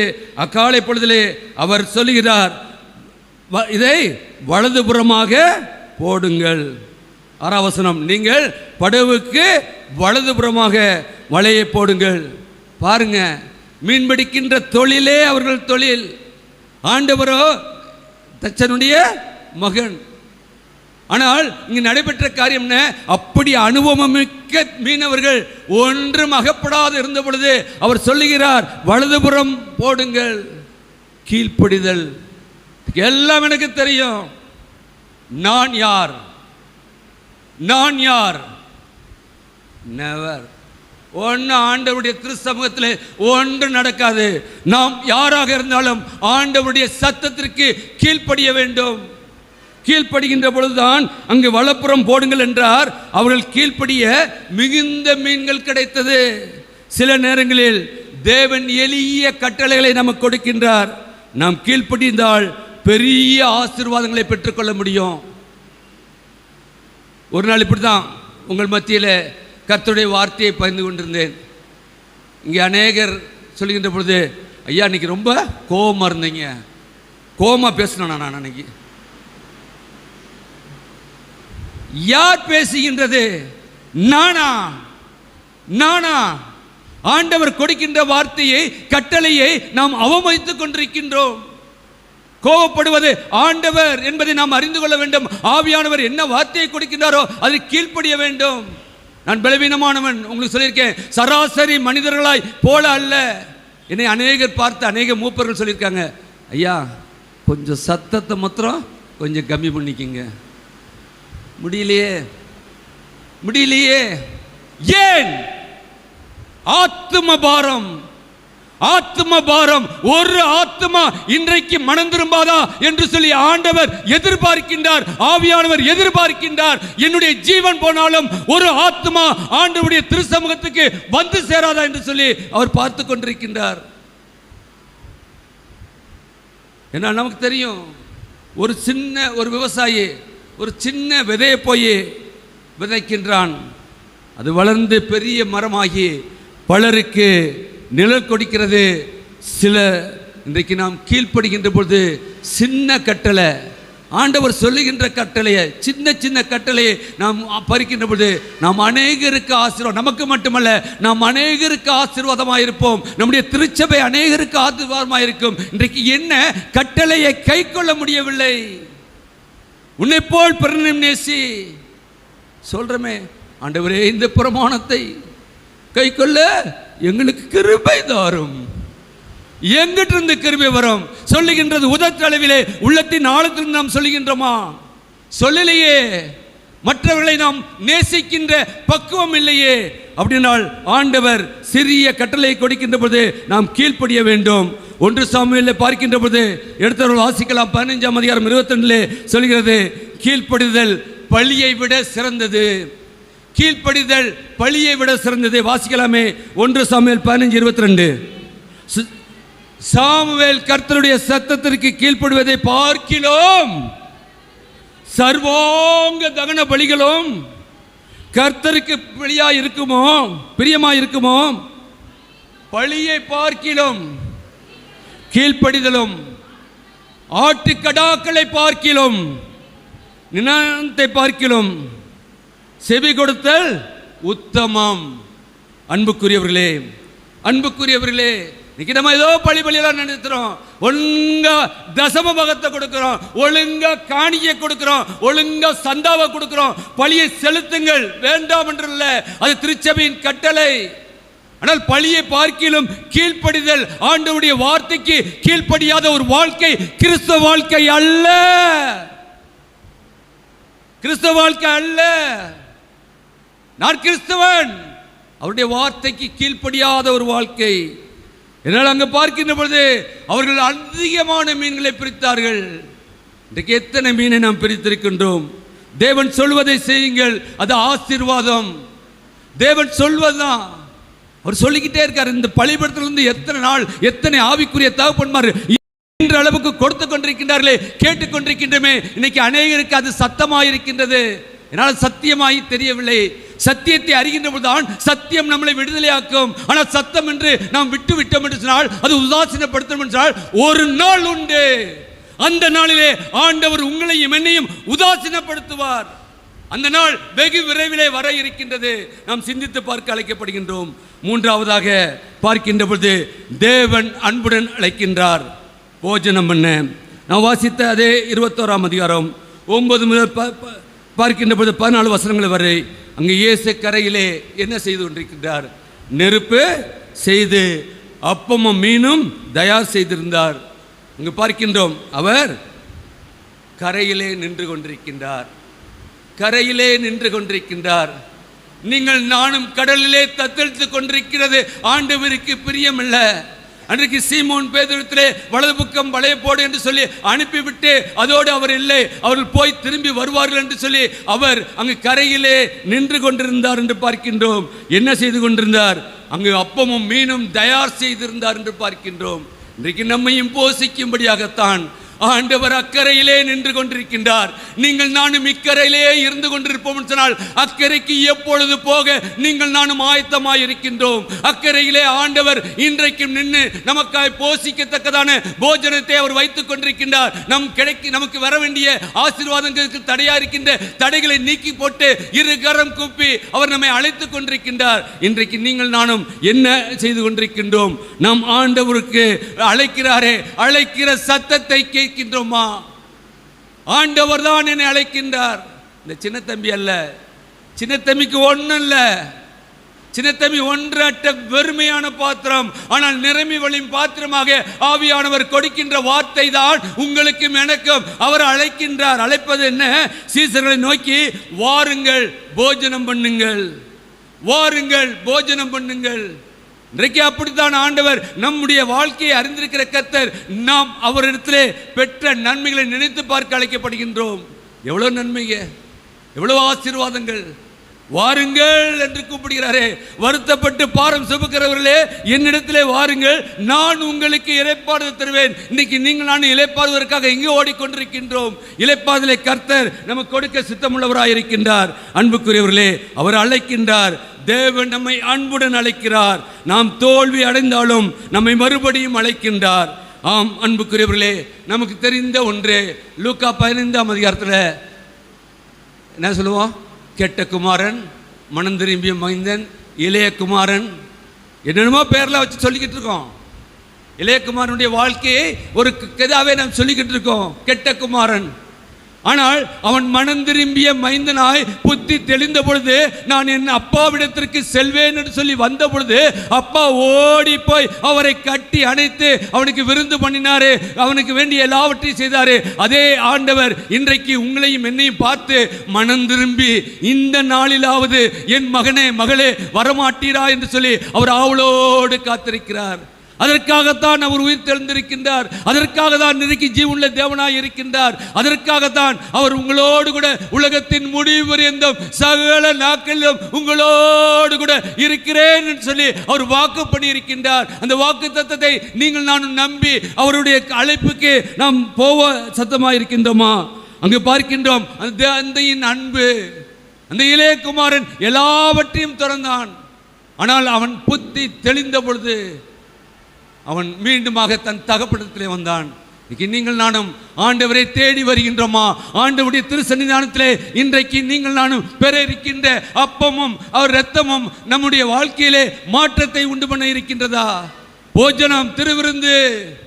திருவிருந்திலே வருகின்ற பொழுது நாம் பயபக்தியோடு வருகின்றோம். உண்மை உண்மை. ஆனால் அதிலிருந்து கிடைக்கின்ற ஆசீர்வாதம் என்ன? அவருடைய இரத்தம் என்னுடைய இரத்தத்திலே கலக்கின்றது. அப்படினால் என்னுடைய சுபாவம் மாற வேண்டும், என்னுடைய காரியம் மாற வேண்டும், நான் என்கிற அகந்தை மாற வேண்டும். இல்லையே இல்லையே. அதற்கு யார் காரணம்? ஆண்டவரா?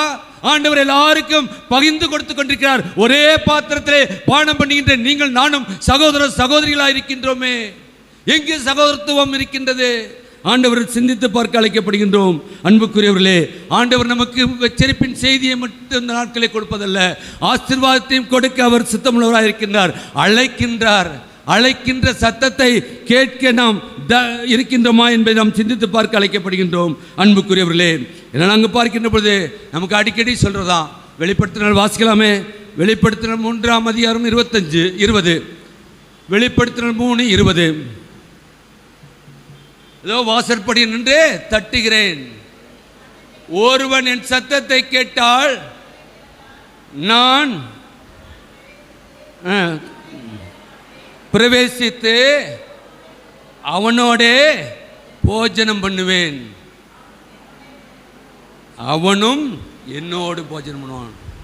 பாருங்க, ஆண்டவரோடு போஜனம், ஆண்டவரோடு கூட போஜனம் பண்ணுகின்ற அந்த அனுபவம் தான் திருவிருந்திலே நமக்கு கொடுக்கப்படுகின்றது.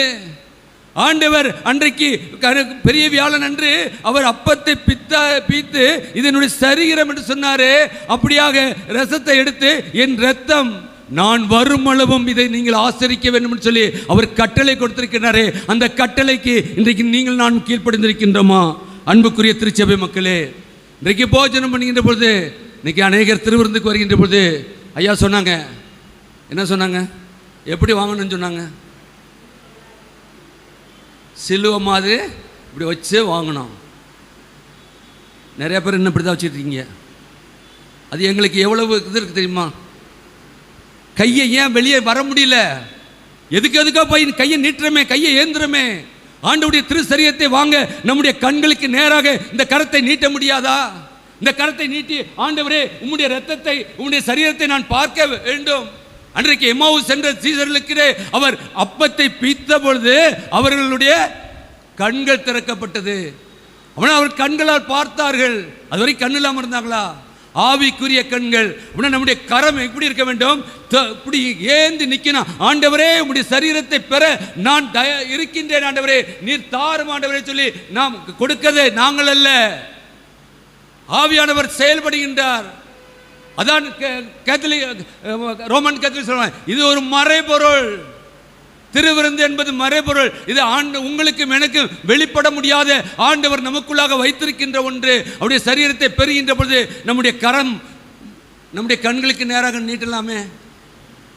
அதுல என்ன ரொம்ப ரொம்ப பயபக்தியாக பீடத்தில் முழங்கால் போட்டு அப்பத்தை வாங்கி ஜெபிச்சு, அப்புறம் அதை உட்கொண்டு, அப்புறம் ரத்தத்தை வாங்கி அதை இது பண்ணி,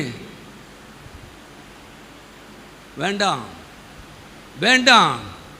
நாம் ஜெப நிலையோடு கூட ஆண்டவருடைய திருச்சமூகத்திலே வருவோம். நம்முடைய கரத்திலே கொடுக்கப்பட்ட உடன் அதை வாங்கி உட்கொள்ள ஆவலோடு நாம் உட்கொள்வோம். அவருடைய ரத்தத்தை பானம் பண்ண நாம் ஆவலோடு உட்கொள்வோம். மீண்டுமாக வருவோம், முழங்கால் படியிட்டு, ஆண்டவருடைய உம்முடைய திருப்ப பலிபீடத்திலே உம்முடைய ரத்தத்தையும் சரீரத்தையும் ரத்தத்தையும் பெற்றுக்கொண்டனே ஆண்டவரே, எனக்கு நீர் பலப்படுத்தும், எனக்கு வேண்டிய சத்துவத்தை தாரும், என்னுடைய பாவமான வாழ்க்கையை நீர் அகற்றி பெற்று சொல்லி விசுவாசிக்கிறேன்னு சொல்லி நாம் இருக்கின்ற இடங்களிலே முழங்கால் படிடுவோம். அங்க அல்ல, பலிபீடத்தில் அல்ல.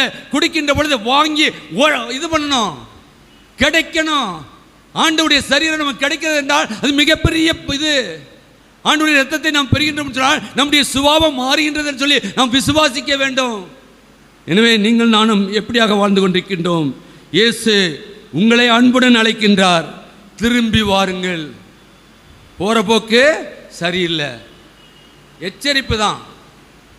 அடுத்த தடவை இங்கே பள்ளிக்கூடத்தில் இருந்து செய்தி கொடுப்போமா இல்லையான்னு தெரியல. ஆனால் இங்கே கொடுக்கின்ற செய்தி, ஆவியானவர் கொடுக்கிற செய்தி, திரும்பி வாருங்கள். திரும்பி வருவதற்கு காலம் ஆண்டவருடைய கருத்தில் இருக்கின்றது, உங்களுடைய என்னுடைய கருத்தில் இல்லை. திரும்பி இந்த பலிபீடத்திலே வந்து நான் ஆராதனை நடத்துவேனா என்பது எனக்கு தெரியாது. ஆனால் ஆண்டவர் திரும்பி வாருங்கள் என்று சொல்லி ஒரு அழைப்பை கொடுக்கின்றார். திரும்புவாத ஒரு மக்களாய் இல்லாதபடி, ஆண்டவரே நான் இந்த நாளிலே திரும்பி வருகிறேன் அப்பா என்று சொல்லி நாம் இருக்க அழைக்கப்படுகின்றோம். தோல்வியிலும் தேவன் நம்மை தேடுகிறார், கீழ்ப்படிதலில் ஆசீர்வாதத்தை கொண்டு வருகிறார், நம்மை போஜனம் பண்ண அழைக்கின்றார். இன்று நாம் எங்கே இருக்கின்றோம்? நாம் எங்கே இருக்கின்றோம்? கேட்டமே சத்தியத்தை. நாம் எங்கே இருக்கின்றோம்? எங்கு போய்கொண்டிருக்கின்றோம்? சொல்லுவாங்கள்ல, அநேகருடைய செயல்பாடுகளை பார்க்கின்ற போது அவரா செய்யல, அவர் நல்லவர் தான், ஆனால் அவருடைய செயல்பாடு அது அல்ல. ஆனால் அவர் செய்கின்றார். சொல்றோமா இல்லையா? ஏன்? ஆனால் எங்கோ ஒரு அடிமைத்தனத்தின் ஆவியிலே அவர்கள் மூடப்பட்டிருக்கின்றார்கள். அதான் உண்மை. ஆண்டவருக்காக எழும்பி நிற்க கூடாதபடி அவர்கள் செயல்படுகின்ற பொழுது அங்கு ஆண்டவருடைய நாமம் மகிமைப்படாது. அங்கு பார்க்கின்றோம், நாம் எங்கு இருக்கின்றோம்? தோல்வியில் தானா அல்லது இன்றும் கீழ்ப்படுதல் தானா என்று சொல்லி சிந்தித்து பார்க்க அழைக்கப்படுகின்றோம். இயேசு அழைப்பு ஏற்று அவரிடத்திலே திரும்புவோம். இயேசு அழைக்கின்றார். இயேசு அழைக்கின்றார். மனிதனுடைய வார்த்தை அல்ல. அவர் நம்மை அழைத்து வந்தது அவர். இன்னைக்கு எத்தனையோ தூய இம்மானுவேல் ஆலய உறுப்பினர்கள் உண்டு. எத்தனை பேர் வந்திருக்கின்றோம்? இது அவருடைய திருவுள்ள சித்தம் அல்லவா? இன்றைக்குள்ள ஆசீர்வாதத்தை, இன்றைக்கு திருவிருந்திலே பங்கு கொள்ளக்கூடிய அந்த மகா பெரிய சிலாக்கியத்தை ஆண்டவர் உங்களுக்கும் எனக்கு அல்லவா கொடுத்திருக்கின்றார். இன்றைக்கு அநேக ஆத்துமாக்கள் உண்டு. எங்கே? கணக்கு ஒப்புவிக்க வேண்டிய நாட்கள் உண்டு. ஏதோ அல்ல, நாம் கணக்கை ஒப்புவித்தே ஆக வேண்டும். எனக்கு கொடுக்கப்பட்ட பொறுப்பும் உங்களுக்கு கொடுக்கப்பட்ட பொறுப்பிலும் நாம் எப்படி நடக்கிறோம் என்பதை நாம் ஒப்புவித்தே ஆக வேண்டும். அதில் நாம் எந்த சூழ்நிலையிலும் நம் ஆண்டவர் சமரசமாக மாட்டார். அவர் வருகின்ற நாளிலே நீதியுள்ள நியாயாதிபதியாய் வர இருக்கின்றார். எனவே அவரிடத்திலே திரும்புவோம். அப்படிப்பட்ட ஒரு வாழ்க்கையை நீங்கள் நானும் இந்த நாட்களிலே வாழ உங்களுக்கும் எனக்கும் பரிசுத்த ஆவியானவரே கிருபையும் ஒத்தாசையும் செய்வாராக. ஆமேன். ஜெபம் செய்வோம். மகா கிருபையும் இரக்கமுள்ள கர்த்தாவே, நீர் எங்களுக்கு கிருபையாய் கொடுத்த ஜீவனுள்ள வார்த்தைக்காக நன்றியோடு துதிக்கிறோம், ஸ்தோத்திரிக்கிறோம். கேட்டவர்களாய் அல்ல ஆண்டவரே, கேட்ட சத்தியத்தின்படி நடக்கின்றவர்களாய் எங்களை நீர் மாற்றும் ஆண்டவரே. அதற்கு தடையாக இருக்கிற தடைகளை நீர் அறிந்திருக்கிறப்பா. ஆம் கர்த்தாவே, எங்களுடைய வாழ்க்கையிலே அநேக தடைக்கற்கள் உண்டு ஆண்டவரே. ஆனாலும் ஆண்டவரே, அன்றைக்கு மோசே சொன்னது போல உம்முடைய மக்களை நாங்கள் நடத்துகின்ற பொழுது எத்தனை தடைகள் வந்தாலும் தடைகளை நீக்கி போடுகிற கர்த்தர் எங்களுக்கு முன்பாக செல்கிறார் என்ற வார்த்தையின்படி கர்த்தாவே, உம்முடைய கர்த்தாவே சன்னிதானத்தில் அமர்ந்திருக்கிற ஒருவரும் கர்த்தாவே கெட்டழிந்து போகாதபடி கர்த்தாவே எல்லாரும் மனம் திரும்பி கர்த்தாவே உம்முடைய திருச்சமூகத்திலே வர நீர் கிருபை ஜெபிக்கிறோம். நாங்கள் தோல்வியிலே இருந்தாலும் நீர் எங்களை தேடுகின்ற கர்த்தர். நாங்கள் கீழ்ப்படியும் போது நீர் எங்களுக்கு ஆசீர்வாதத்தை கொடுக்கின்ற கர்த்தர்.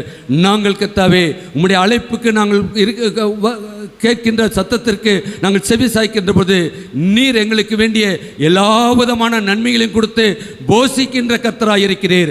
அதற்காக நன்றியோடு துதிக்கிறோம், ஸ்தோத்திரிக்கிறோம். வந்திருக்கிற ஒவ்வொருவரையும் பேராக குடும்பமாய் நீர் ஆசீர்வதிக்க வேண்டுமாய் எங்கள் மீட்பர் இயேசு மூலம் ஜெபிக்கிறோம் ஜீவனுள்ள நல்ல பிதாவே. ஆமேன், ஆமேன். ஆண்டவருடைய திருவார்த்தைகளை கேட்ட நாம் அனைவரும் எழுந்து நின்று நம்முடைய விசுவாசத்தை உலக கிறிஸ்தவர்களோடு இணைந்து உறுதி செய்து கொள்ளும் வண்ணமாக நிசையா விசுவாச அறிக்கையை பயபக்தியோடு ஏறெடுப்போம். வானத்தையும் பூமியையும் காணப்படுகிறதும் காணப்படாதுமான எல்லாவற்றையும் படைத்தவராயிருக்கிற சர்வவல்லமையுள்ள பிதாவாகிய ஒரே கடவுளை விசுவாசிக்கிறேன். ஒரே கர்த்தருமாய் கடவுளுடைய ஒரே பேரான குமாரனுமாயிருக்கிற இயேசு கிறிஸ்துவை விசுவாசிக்கிறேன். அவர் சகல உலகங்களும் உண்டாவதற்கு முன்னே தமது பிதாவினாலே ஜனிப்பிக்கப்பட்டவர், தெய்வத்தில் தெய்வமானவர், ஜோதியில் ஜோதியானவர், மெய்தேவனில் மெய்தேவனானவர், உண்டாக்கப்படாமல் ஜனிப்பிக்கப்பட்டவர், பிதாவுடைய ஒரே தன்மையுடையவர், சகலத்தையும் உண்டாக்கினவர், மனிதராகிய நமக்காகவும் நமக்கு ரட்சிப்பு உண்டாகவும் பரமண்டலத்திலிருந்து இறங்கி பரிசுத்த ஆவியினாலே கன்னிமரியாளிடத்தில் அவதரித்து மனிதனானார். நமக்காக பொந்திய பிலாத்துவின் காலத்தில் சிலுவையில் அறையுண்டு பாடுபட்டு அடக்கம் பண்ணப்பட்டார். வேத வாக்கியங்களின்படி 3ஆம் நாள் உயிர்த்தெழுந்தார். பரமண்டலத்துக்கு ஏறி பிதாவின் வலது வாரத்தில் வீற்றிருக்கிறார். உயிருள்ளோரையும் மரித்தோரையும் நியாயந்திருக்கும் மகிமையோடு திரும்ப வருவார். அவருடைய ராஜ்யத்துக்கு முடிவில்லை. கர்த்தருமாய் ஜீவனை கொடுக்கிறவருமாய் பிதாவிலும் குமாரனும் என்று புறப்படுகிறவருமாய் பிதாவோடும் குமாரனோடும் கூட தொழுது தோத்தரிக்கப்படுகிறவருமாய் தீர்க்கதரிசியின் மூலமாக உரைத்துவமாயிருக்கிற பிரஸ்தாம் விசுவாசிக்கிறேன். ஒரே பரிசுத்த பொதுவான அப்போஸ்தல திருச்சபையின் ஒன்று விசுவாசிக்கிறேன். பாவ மன்னிப்புக்கு நியமிக்கப்பட்ட ஒரே ஞானஸ்நானத்தை அறிக்கையிடுகிறேன். மரித்தோர் உயிர்த்தெழுதலும் மறுமைக்குரிய ஜீவனும் உண்டாகும் என்று காத்திருக்கிறேன். ஆமேன். சபையார் தயவு செய்து அமருங்கள். திருச்சி மக்கள் அறிய வேண்டிய ஒரு சில அறிவிப்புகளை நினைவுபடுத்துகிறேன். திருவிருந்து வழிபாடு என்பதனால் ஐக்கிய சங்க கூடுகைகள் நடைபெறாது. கிளமாத்தூர் கிராம ஆலய மாலை வழிபாடு மாலை 5 மணிக்கு கிளமாத்தூர் எத்திரித்து ஆலயத்தில் நடைபெறும். செவ்வாய்க்கிழமை இங்கே நடைபெறுகின்ற பெண்கள் ஜெபம் நடைபெற்று வருகின்றது. வாய்ப்பிருக்கின்ற பெண்கள் கூடி ஜெபிக்க அன்போடு கூட கேட்டுக்கொள்கிறேன். வருகின்ற வெள்ளிக்கிழமை மாலை 6:30 மணிக்கு மாலை ஆராதனை ஆலயத்தில் நடைபெறும்.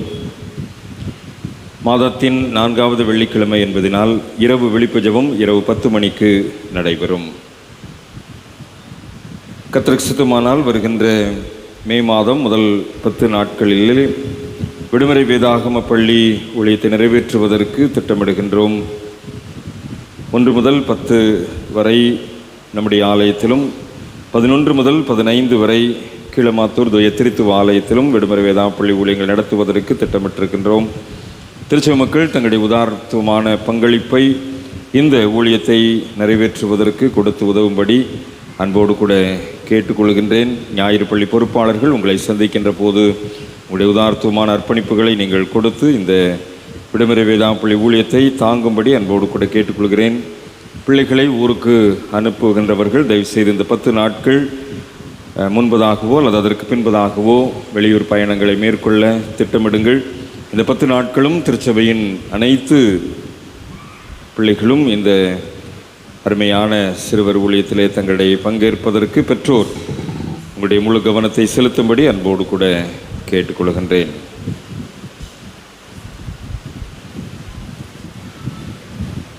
வருகின்ற வாரத்திலே தங்களுடைய பிறந்த நாள் மற்றும் திருமண நாள் ஆசரிப்பவர்கள் ஏப்ரல் 19ஆம் தேதி திரு பி கிங்ஸ்லி, திருமதி டி ஜான்சி ராணி, திரு ஏ பிரசாந்த் சமுதாய கூடத்தின் ஆடியோ பயன்பாட்டிற்காக ஒரு புதிய ஆடியோ மிக்சர் உபகரணத்தை திருமதி பாக்கியம் அவர்களுடைய மருமகள் திருமதி உஷா ஸ்டீஃபன் அவருடைய குடும்பத்தின் சார்பிலே ஆலயத்தில் வழங்கியிருக்கிறார்கள்.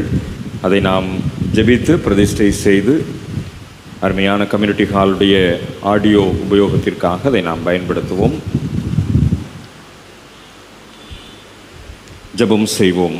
கிருபையும் இரக்கம் நிறைந்த நல்ல ஆண்டவரே, என்னுடைய ஆலயத்தின் தேவைகளை தேவைப்படுகின்ற நேரத்திலே திருச்சபை மக்கள் மூலமாக நீர் கொடுத்து வருகின்றீர். நன்றி செலுத்துகிறோம். இப்பொழுதும் இந்த ஆலயத்தினுடைய சமுதாய கூடத்தின் ஆடியோ பயன்பாட்டிற்காக இந்த புதிய ஆடியோ மிக்சர் உபகரணத்தை ஆலயத்தின் தேவைகளை நிறைவேற்றுகின்ற சூழ்நிலையிலே அருமையான குடும்பத்தின் மக்கள் திருமதி உஷா ஸ்டீஃபன் அவர்களுடைய குடும்பத்தினர் இந்த புதிய உபகரணத்தை வழங்கியிருக்கிறார்கள். பிதா குமாரன் பரிசுத்த ஆவியின் நாமத்தினாலே இதை நாங்கள் ஆசீர்வதித்து ஜெபிக்கிறோம்.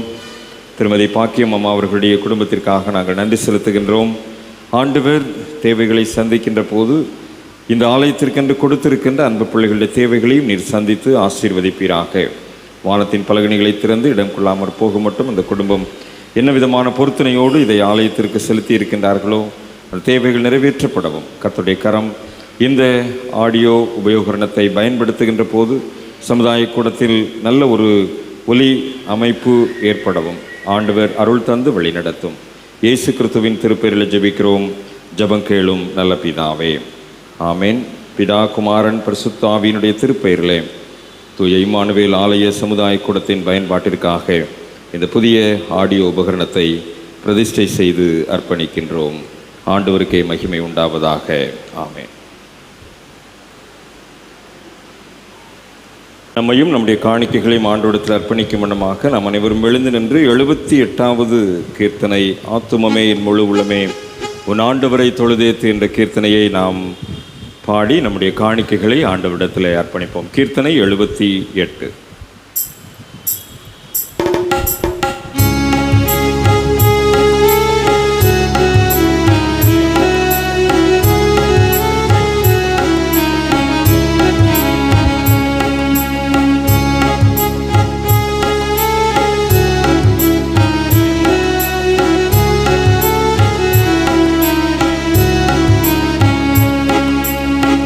ஆத்துமமே என் முழு உள்ளமே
ஜெபம்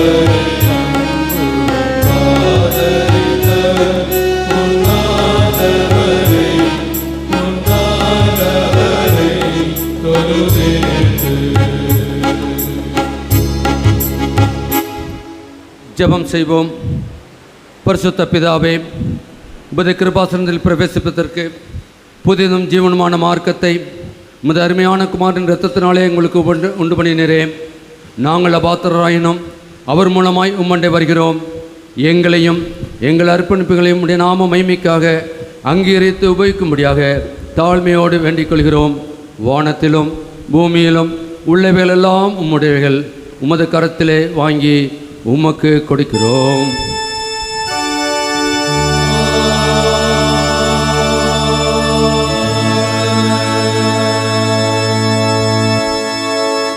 தொடர்ந்து ஜெபிப்போம். பிறந்த நாளுக்காக ஆண்டவருக்கு நன்றி செலுத்துகின்ற திரு டேனியல் ராஜேஷ் அவர்களுக்காக பிறந்த நாளுக்காய் ஆண்டவரை ஸ்துதிப்போம். இரண்டாவது லித்தானியா ஜெபத்தை ஏறெடுப்போம். ஒவ்வொரு ஜெபத்திற்கு பிற்பாடும் கர்த்தாவே கிருபையாயிரும் என்று நாம் பாடலின் வழியாக மறுமொழி சொல்லுவோம். பரத்திலிருந்து வரும் சமாதானத்திற்காகவும் நம்முடைய ஆத்துமாக்களின் ரட்சிப்புக்காகவும் கர்த்தரை நோக்கி ஜெபிப்போமாக.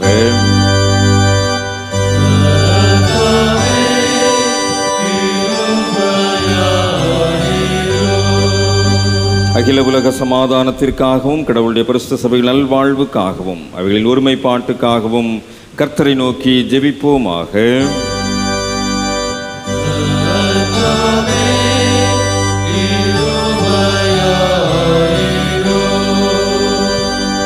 நம்முடைய பேராயர்களும் மற்றெல்லா பணிவிடைக்காரரும் விசேஷமாய் the most reverend doctor professor Reuben Mark எனும் நமது பிரதம பேராயரும், the right reverend doctor D Jeyasingh Prince Prabhakaran என்னும் நமது பேராயரும் நல்ல இருதயத்தோடும் சுத்த மனச்சாட்சியோடும் தங்கள் பணிவிடை நிறைவேற்ற கர்த்தரை நோக்கி ஜெபிப்போமாக.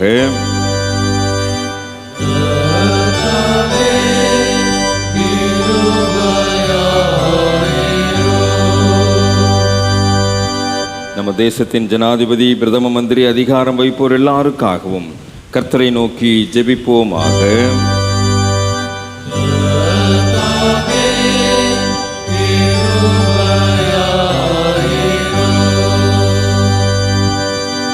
வியாதியஸ்தர், உபத்திரவப்படுவோர், துக்கப்படுவோர், மரண தருவாயில் இருப்போர், ஏழைகள், பட்டினியாயிருப்போர், அனாதைகள், கைம்பெண்கள் அனைவருக்காகவும் கர்த்தரை நோக்கி ஜெபிப்போமாக.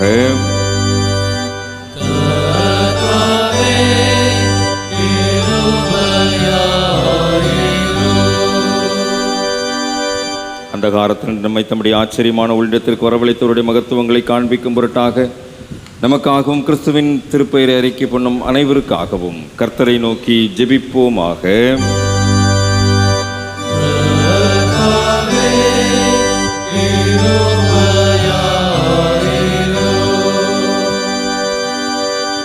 தொடர்ந்து ஜெபிப்போம்.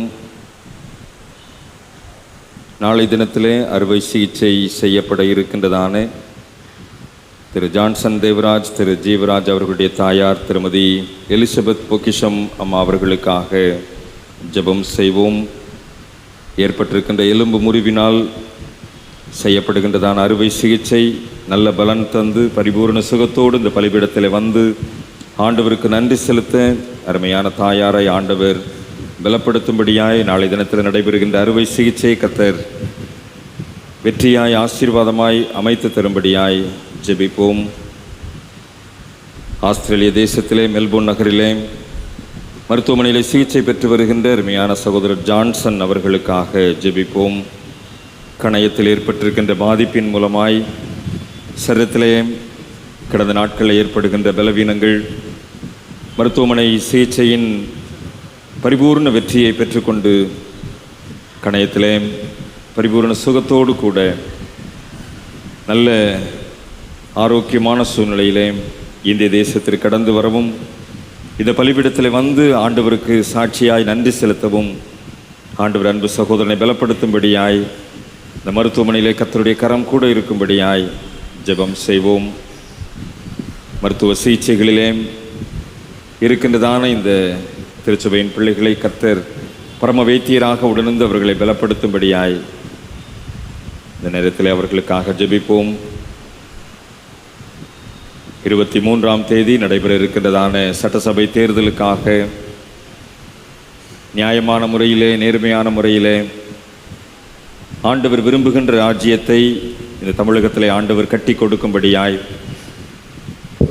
இந்த தேர்தல் நாள் மிகவும் ஆசீர்வாதமாய் தமிழகத்திற்கு அமையத்தக்கதாக இந்திய கிறிஸ்தவர்களாய், இந்திய குடியுரிமை பெற்ற ஜனநாயக கடமையை நிறைவேற்றுகின்றவர்களாய் நாம் நம்முடைய தமிழகத்தின் சட்டசபை தேர்தலுக்காக பாரத்தோடு ஜெபிப்போம்.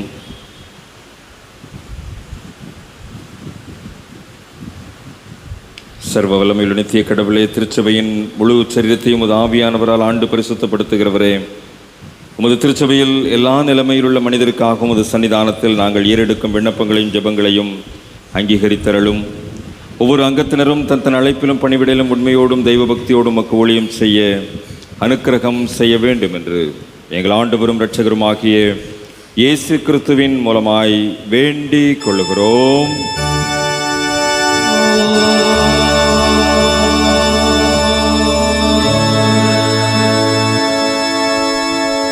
நம்முடைய கர்த்தராகிய இயேசு கிறிஸ்துவினுடைய கிருபையும் பிதாவாகிய கடவுளுடைய அன்பும் பரிசுத்த ஆவியானுடைய ஐக்கியம் வழிநடத்தலும் ஆசீர்வாதமும் உங்கள் அனைவரோடும் இன்றும் என்றும் சதா காலங்களிலும் நிலைத்து நிற்பதாக.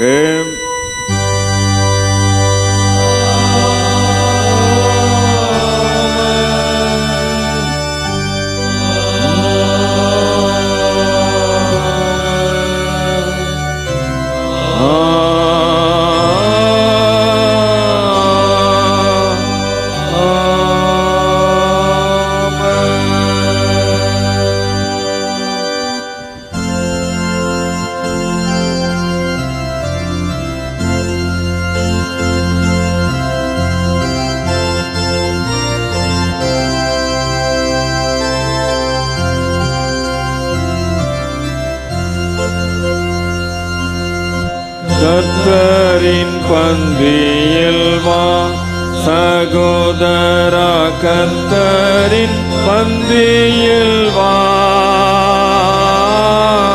கர்த்தரின் பந்தியில் வா. கர்த்தரன்பாய் சொந்த இரத்தத்தை சிந்தின காரணத்தை மான பூரணமாயெண்ணி கர்த்தரின் பந்தியில் வாதரா, கர்த்தரின் பந்தியில் வா, கர்த்தரின் பந்தியில் வா. ஜீவ அப்பமல்லோ கிறிஸ்துவின் திருச்சரீரமல்லோ, பாவமனம் கல்லோ உனக்காய் பகிரப்பட்டதல்லோ.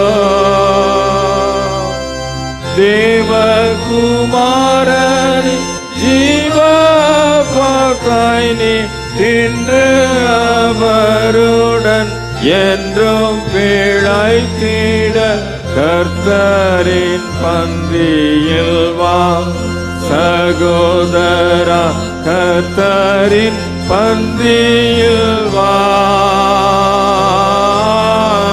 கர்த்தரின் பந்தியில் வா.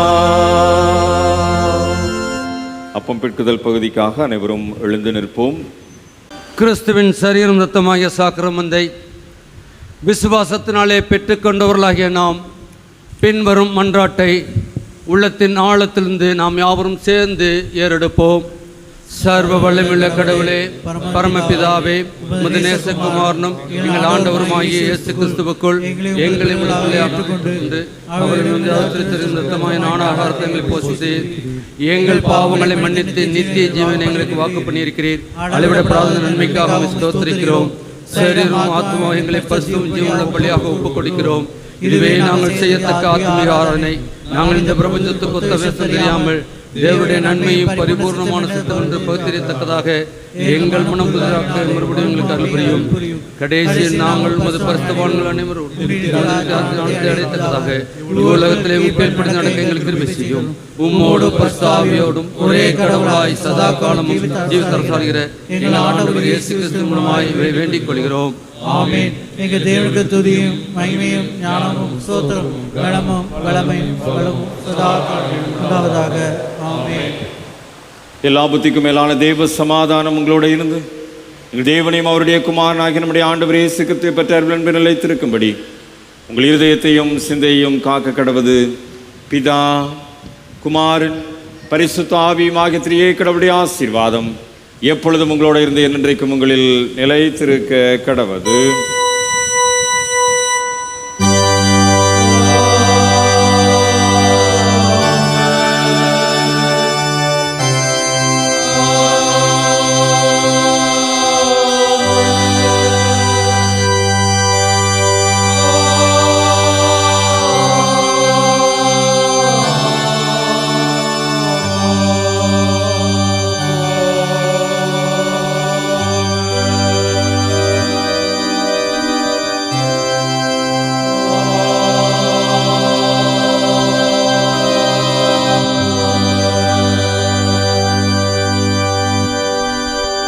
வழிபாட்டு நிறைவு பவனி பாடலாக 212வது பாமாலை பகலோன் கதிர் போலுமே என்று தொடங்கும் பாமாலையில் 1-4 சரணங்களை பாடி வழிபாட்டை நிறைவு செய்வோம்.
உயிர்த்தெழுந்த ஆண்டவராய் எங்களுடைய பந்தியிலே எங்களோடு தங்கி இருக்கின்ற அன்பின் ஆண்டவரே, உம்முடைய கிருபையும் உம்முடைய இரக்கமும் இந்த நாளிலும் எங்களோடு இருந்ததற்காகவும் இந்த உயிர்த்தெழுந்த வல்லமையை திருப்பந்தியிலே பெற்றுக்கொண்டவர்களாய் இந்த உலகத்திற்குள் புறப்பட்டு செல்லவும் ஆண்டவர் எங்களுக்கு அருள் தாரும், எங்களை வழிநடத்தும் பலப்படுத்தும்.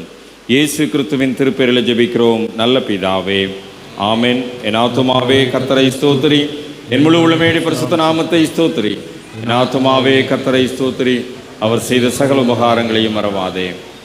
கர்த்தர் உங்களோடு இருப்பாராக. தேவ சமாதானத்தோடு சென்று வாருங்கள். கர்த்தருடைய நாமத்தினாலே ஆமென், ஆமென்.